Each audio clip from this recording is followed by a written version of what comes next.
मैं तो कब से ही बोल रहा था, लेकिन बस लोगों को अब रियलाइज होना शुरू हुआ है कि ब्रॉन ब्रेकर क्या अलग चीज है। ये कल वाली वीडियो में मैंने आपको बताया था कि क्या ब्रॉन ब्रेकर की स्पीड थी कि डब्ल्यूडब्ल्यू के प्रोडक्शन वाले लोग भी थोड़े से बौखला गए थे, भाई कैमरा एंगल कैसे चेंज करना है। अब यहाँ पे आप तसल्ली से इस वीडियो को देखो, कैसे पूरा अच्छी तरीके से पहले ब्रॉन ब्रेकर मेजर कर रहे हैं कि भाई चलो अब सैम ये जो रिकोशेक वाला स्पॉट था वो मुझे करना है, धीरे धीरे करते करते, और एंड में देखो भाई जरा जैसे ही उनको अपने स्पॉट पर आना था, ऐसा लग रहा है कि ये चीता है क्या जो इतनी स्पीड से भागा। वो बैरिकेड का तो उन्होंने ऐसा ऐसा समझा कि बस एक ईंटा सा पड़ा हुआ है, उससे कूद के फिर उन्होंने स्पीयर जाके ठोक दिया। और एग्जीक्यूशन, टाइमिंग, स्पीड, कितने एजाइल हैं, बॉडी का साइज, यार मतलब ब्रॉन ब्रेकर में कमी क्या रह गई है, मेरे को तो ये नहीं समझ में आ रहा। अब यहां से ब्रॉन ब्रेकर का ये मुझे सबसे बढ़िया बात लगी कि डब्ल्यूडब्ल्यू सिर्फ ऐसा नहीं कि उनको आते धमाका कर दिया उनके साथ, उनको धीरे धीरे फेमिलियर बना रहे हैं पहले मेन रोस्टर की ऑडियंस के साथ। और जैसी वो चीज हो जाएगी और जब उनके लिए बड़ा स्पॉट आएगा, तब ब्रॉन ब्रेकर का करियर।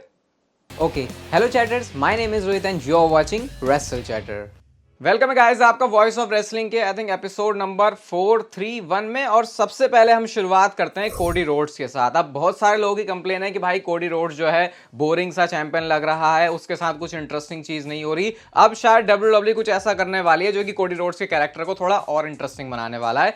सबसे पहले हमको ये पता चला कि आर्न एंडरसन जो कि ऑल एलीट रेसलिंग के साथ हैं, उनका जो कॉन्ट्रैक्ट है वो खत्म हो रहा है, मतलब 31 मई, बस 1-2 दिन में उनका जो कॉन्ट्रैक्ट है वो खत्म हो जाएगा। इसके बाद कोडी रोड्स ने रिसेंटली कमेंट किया जहां पे वो बोलते हैं कि वो अपने इस रन के अंदर एक क्लासिक रेसलिंग मैनेजर को देखना चाहते हैं। और जब इन दोनों सेंटेंसेस को आपस में जोड़ने की कोशिश की जाती है तो ऐसा लग रहा है कि शायद कोडी रोड्स आर्न एंडरसन के बारे में बात कर रहे हैं और कोडी रोड्स के एज मैनेजर आपको वो देखने को मिल सकते हैं। अभी देखो ये सिर्फ एक स्पेकुलेशन के ऊपर है, ऐसा कुछ नहीं है। पहले तो ये नहीं पता चला कि क्या एंडरसन आ भी रहे हैं डब्ल्यूडब्ल्यू में या कोडी रोड्स को मैनेजर चाहिए, लेकिन वही है ना कि जब डब्ल्यूडब्ल्यू के कोई मेजर प्लान्स होते हैं तो वैसे भी कौन सा डब्ल्यूडब्ल्यू उसको इतनी आसानी से पता लगने देती है। तो शायद ऐसा हो सकता है कि कोडी रोड्स को मैनेज करने के लिए आर्न एंडरसन आए। और ऑल एलीट रेसलिंग में भी जब कोडी रोड्स थे तो आपको पता ही है उनके साथ किस तरीके का रिश्ता नाता था।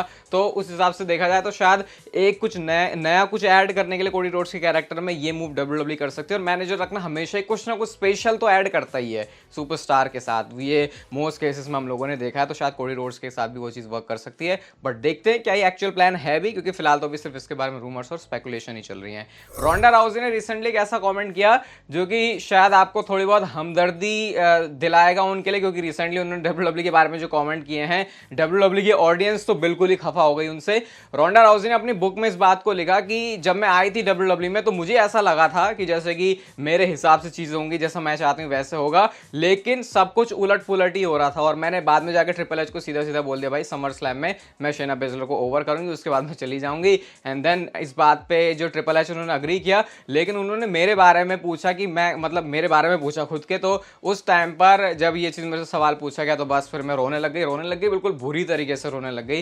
रोंडा राउजी ने इस बात को अपनी बुक में जो है लिखा हुआ है। तो ये कह सकते हैं कि रोंडा राउजी के लिए वो टाइम बिल्कुल भी सही नहीं था। और मुझे ऐसा लगता है कि जरूरत से ज्यादा थोड़ी सी नेगेटिविटी हो गई है रोंडा राउजी के कारण। ऑब्वियसली उन्होंने बातें ऐसी बोली हैं डब्ल्यूडब्ल्यू के बारे में जो कि एक डब्ल्यूडब्ल्यू फैन सुनना पसंद नहीं करेगा, क्योंकि ऐसा नहीं है कि रोंडा राउजी अकेली सुपरस्टार रही हैं। बहुत सारे सुपरस्टार जो कि इस एनवायरनमेंट में फिट तो नहीं हो पाता, लेकिन फिर भी वो कोशिश करते हैं। बट शायद रोंडा राउजी काफ़ी बिग स्टार रही हैं तो वो इस एनवायरनमेंट में फिट नहीं बैठ पाए। तो जस्ट ये रोंडा राउजी की तरफ से था। बट मैं तो ये बोलूँगा भाई चलो भाई इंसान ही है सारे, क्या ही करना है ना, एक दिन तो सबको फिर निकल ही लेना है। तो थोड़ा मामला चल ही रखते हैं यहाँ पे।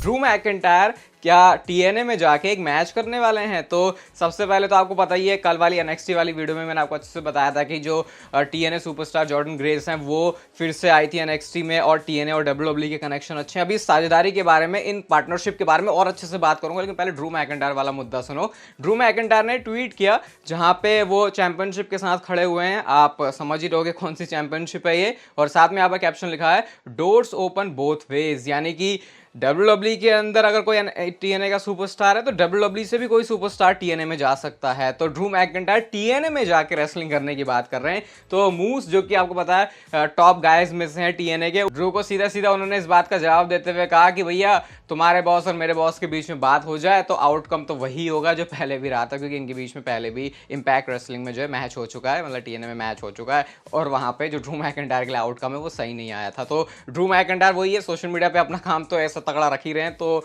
ये इस चीज़ें और थोड़ा सा टीएनए और डब्ल्यूडब्ल्यूई की साझेदारी के बारे में कुछ चीज़ें बताई हैं। अभी और भी बहुत कुछ मैं आपको बताने वाला हूं, बस वीडियो स्किप कराना हो रहा है। वीडियो अच्छी लगती है और डेली बनाते हैं तो एक लाइक भी जरूर कर देना। डोमिनिक मिस्टीरियो के रिएक्शन की बात करते हैं। अब आपको पता है उनके लिए तो मूवमेंट बन गया मंडे नाइट रॉ में, तो उस पर उन्होंने रिएक्ट किया इंस्टाग्राम पे स्टोरी डाली जहां पे वो लिखते हैं कि भाई तुम सारे लोग मुझे हेट करते हो क्योंकि मैं बहुत ज्यादा सुंदर हूं। मतलब ये कहना चाह रहा हूं कि भाई मैं हूं सुंदर, इसलिए जो हैं लोग वो मेरी तरह अट्रैक्ट होते हैं और इसलिए उनको जो डब्ल्यूडब्ल्यूई में इतनी बढ़िया ट्रीटमेंट मिल रही है, मतलब स्टोरी लाइन के हिसाब से वैसे तो सब कुछ, लेकिन फिर भी आप समझ रहे हो मैं क्या कहना चाह रहा हूँ। तो ये डोमिनिक का रिएक्शन था अपने उस मूवमेंट के बारे में। इवन यूट्यूब उसने भी, मतलब जो यूट्यूब का ऑफिशियल इंस्टाग्राम हैंडल है उसने, उस अकाउंट ने रिएक्ट किया है सिचुएशन के ऊपर। लिव मॉर्गन ने अभी रिसेंटली जो फोटो डाली इंस्टाग्राम पे देख ही सकते हो आप लोग, यहाँ पे लिखा जा रहा है the talk of the town, मतलब कि हाँ भाई सब लोग जो है इसके बारे में बात कर रहे हैं। तो यूट्यूब भी पीछे नहीं रह रहा भाई इन सारी चीज़ों में घुसने से, क्योंकि पता है यहाँ पे जो रिएक्शन जो एंगेजमेंट है वो काफ़ी अच्छी मिल रही है, तो शायद बस वही है और ये सारे लोग करते ही रहते हैं। वैसे तो मैं इस स्टोरी को बताने में अवॉइड ही कर रहा था क्योंकि बहुत ज़्यादा अजीब सी लग रही थी मुझे ये, लेकिन क्या अजीब सी भाई, ये डोमिनिक और लिव का जब बताया तो क्या ही अजीब है इसमें।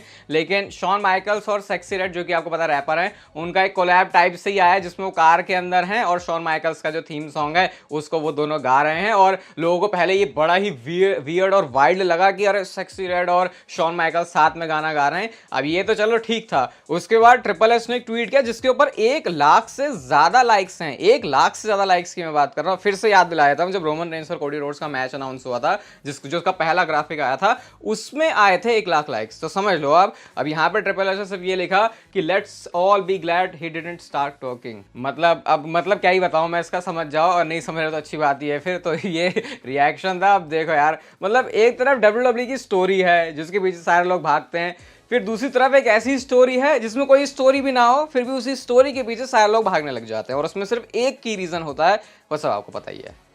अरे कल वाली वीडियो में तो मैंने बस ऐसे ही बोल दिया था, ये ड्रू मैकिंटायर का वो जो ट्वीट था जेक हेगर या फिर जैक स्वैगर के बारे में, क्या वो रियल पॉसिबिलिटी में बदलने वाला है। मतलब वैसे तो कुछ ऐसा था नहीं उसमें, लेकिन क्या उन्होंने ट्वीट इसीलिए किया क्योंकि जैक स्वैगर डब्ल्यूडब्ल्यूई में आ रहे हैं, जेक हेगर डब्ल्यूडब्ल्यूई में आ रहे हैं। तो अभी हमको पता चला है कि ऑल एलिट रेसलिंग के साथ जो कॉन्ट्रैक्ट है उसको जेक हेगर रिन्यू नहीं कर रहे। और ड्रू मैकिंटायर का भी वो ट्वीट करना तो क्या ऐसा बताता है कि ऑलरेडी जो प्रेप है वो शुरू हो चुकी है जेक हेगर या फिर जैक स्वैगर के डब्ल्यूडब्ल्यूई में आने के लिए। वैसे जब वो डब्ल्यूडब्ल्यूई में पहले थे तो ऐसा कोई बहुत उनको टॉप गाय की तरह ट्रीट नहीं करते थे, इवन मिड में भी मुश्किल से रखते थे, करते थे फिर उनको बुकिंग बेकार कर देते थे। ये विंस के टाइम की बात थी। तो लेकिन पुराने टाइम में किसने क्या किया उससे तो हम कुछ भी नहीं कह सकते, क्योंकि अगर वैसा कुछ होता तो आज कोडी रोड्स रोमन रेंस को हरा के अनडिस्प्यूटेड चैंपियन ना होते। तो शायद लग रहा है कि एक छोटी सी पॉसिबिलिटी है कि क्या पता जो जेक हेगर है, जैक स्वैगर हैं, वो डब्ल्यूडब्ल्यूई में आ जाए। मैं पर्सनली देखना चाहूंगा क्योंकि जब पुराने थोड़े स्टार्स, मतलब पुराने भी नहीं, 2000 ऐसे 15-14 के आसपास की बात कर, इवन 16 में भी थे स्मैकडाउन लाइव में, तो तब के सुपरस्टार आए तो थोड़ा सा ऐसे 7-8 साल पुरानी वाली फील आ जाती तो सही लगता। बस वही रीजन है, और ऐसा कुछ नहीं है कि कुछ बहुत ही स्पेशल वो कर देंगे, बट बुकिंग पे है फिर तो किसी को भी डब्ल्यूडब्ल्यूई अच्छा कर ही सकती है। क्लैश एट द कैसल के टिकट सेल्स के बारे में आपको सीन बता देता हूँ। तो भाई जो भी करंटली डिस्ट्रीब्यूटेड है वो 10,000 के आसपास है, और जो कैपेसिटी है सेटअप है वो 11,000 के आसपास है। तो क्लैश एट द कैसल का सेटअप ऐसा अगर आप सोचते थे कि भाई 25-30 हज़ार है तो वैसा नहीं है, मतलब कम ही लोग हैं, लेकिन फिर भी वो उतने लोग होंगे कि जो कि पूरा ऐसा हल्ला बना देंगे कि क्लैश एट द कैसल के शो को देखने में मजा आएगा। और मैं तो क्लैश एट द कैसल के मेरे लिए तो दूसरा मतलब ड्रू मैकिंटायर का मैच ही है, क्योंकि स्टेक्स काफी हाई है, उसमें चैंपियनशिप इन्वॉल्व है, क्राउड के सामने, अपने लोगों के सामने क्या पहला मूवमेंट मिलेगा ड्रू मैकिंटायर को, यही है सबसे बड़ा सवाल क्लैश एट द कैसल के लिए। नेक्स्ट हम बात करते हैं ब्रॉक लेसनर के बारे में। तो क्या ब्रॉक लेसनर अभी अपना जो डब्ल्यूडब्ल्यूई में करियर बचा है उसमें एक ऐसी चीज करने वाले हैं जो कि उनके करियर की सबसे बड़ी हाईलाइट बनने वाला है। अब आपको पता है सिचुएशन क्या है ब्रॉक लेसनर के साथ, पहले उनका नाम कैसे बिल्कुल गायब हो गया था, उसके बाद अब दोबारा से उनको मेंशन कर रही है डब्ल्यूडब्ल्यूई, और ट्रिपल एच की बातें माने तो मतलब मेरी क्या बात है, ट्रिपल एच की है कि ब्रॉक लेसनर का रिटर्न होगा डब्ल्यूडब्ल्यूई कंपनी में। बट डब्ल्यूडब्ल्यूई इसको कुछ इस फैशन में बुक करेगी कि ये किसी ने भी प्रिडिक्ट नहीं किया होगा। लिटरली जैसा अभी एग्जांपल के लिए हमने अभी देखा एनएक्सटी में जो ईथन पेज आया था ऑल एलिट रेसलिंग के सुपरस्टार, उनके बारे में किसी को कुछ नहीं पता था। तो सिमिलर वे में डब्ल्यूडब्ल्यूई ब्रॉक लेसनर को बुक करेगी। और आपको याद ही होगा हिस्ट्री कैसे रही है ब्रॉक लेसनर की, जब वो जॉन सीना को उन्होंने फेस किया हुआ तो उस टाइम में तो खैर वैसे इंटरनेट भी इतना नहीं था, लेकिन जब वो आए तो बहुत शॉकिंग मूवमेंट था। एंड देन अगेन जब समर स्लैम में जब जॉन सीना और रोमन रेंस का मैच हो तब भी एक शॉकिंग वे में ब्रॉक लेसनर को बुक किया गया था। तो सिमिलर फैशन में ब्रॉक लेसनर जब वापस आएंगे, वो किसी को नहीं पता होगा, उसकी डेट किसी को नहीं पता होगी, जस्ट ब्रॉक लेसनर आ धमकेंगे और वो एक ऐसी चीज करेंगे जो कि स्टेटमेंट देगी कि yes I am Brock Lesnar, और वो एक बहुत बड़ा मूवमेंट होगा ब्रॉक लेसनर के करियर का। अब अगर मैं इसमें दिमाग अपना दौड़ाने की कोशिश करूं तो ये हो सकता है अगेन मैं फिर से पॉसिबिलिटी ओपन रखता हूं कि रोमन रेंस के सामने, क्योंकि मेरे को नहीं लगता कि अभी भी मन भरा है लोगों का रोमन रेंस और ब्रॉक लेसनर के मैच से, क्योंकि ये इतने बड़े एथलीट है कि जब भी रिंग शेयर करते हैं वो होता है, या फिर उनको चैंपियनशिप मैच के अंदर, अब देखो ये तो मेरा दिमाग चल रहा है कुछ भी ऐसे, लेकिन कुछ ऐसा होगा जो बहुत ज्यादा बड़ी चीज होगी ब्रॉक लेसनर के करियर के लिए। और ऐसा इसलिए कह रहा हूं मैं क्योंकि ऑब्वियसली आपको पता है रिसेंट में जिस तरीके से रिटर्न्स को डब्ल्यूडब्ल्यूई ट्रीट कर रही है या फिर अपने सीक्रेट से फिर सरप्राइजेस को कर रही है, और इसमें ब्रॉक लेसनर का तो रिकॉर्ड ऑलरेडी बहुत तगड़ा रहा है। ये सिर्फ एक्सपेक्टेशन देने के लिए नहीं है, वैसे मुझे लगता है कि जो स्पेकुलेशंस और रूमर्स चल रहे हैं ये ब्रॉक लेसनर के बारे में ये ट्रू ही होंगे। बस वो दिन का इंतजार करो और जब शायद वो होगा तो हम कह सकते हैं कि जो सब्र का फल है वो मीठा होता है। और आज की नेक्स्ट एंड फाइनल स्टोरी है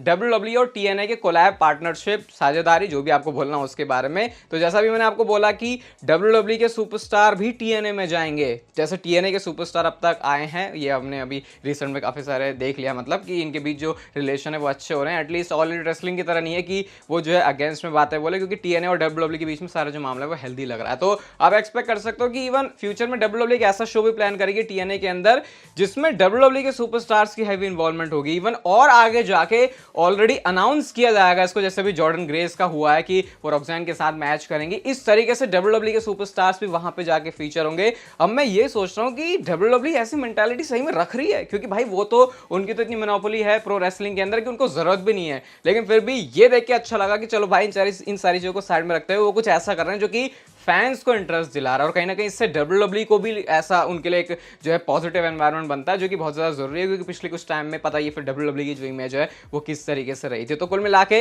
डब्ल्यूडब्ल्यूई और टीएनए ऐसे मिलने वाले हैं इन फ्यूचर और ज़्यादा, और लोग यहाँ पे ये भी डिमांड कर रहे हैं कि एजे स्टाइल्स का जो लास्ट मैच हो वो डब्ल्यूडब्ल्यूई के अंदर रहते हुए भी टीएनए के अंदर हो, क्योंकि वहां से उनकी आपको पता है हिस्ट्री कितनी ज़्यादा रिच है। तो अगर ऐसा होता है तो फिर वो जो एक फिर अलग ही अपने आप में मूवमेंट बन जाएगा। अगर आपको इस वीडियो से अपने लिए आज के लिए कुछ दिन का अच्छा मूवमेंट मिला तो इसे लाइक जरूर कर देना, चैनल को सब्सक्राइब कर दो ऐसी और मस्त वीडियोस के लिए, और तब तक फिर लेते रहो जिंदगी के मजे।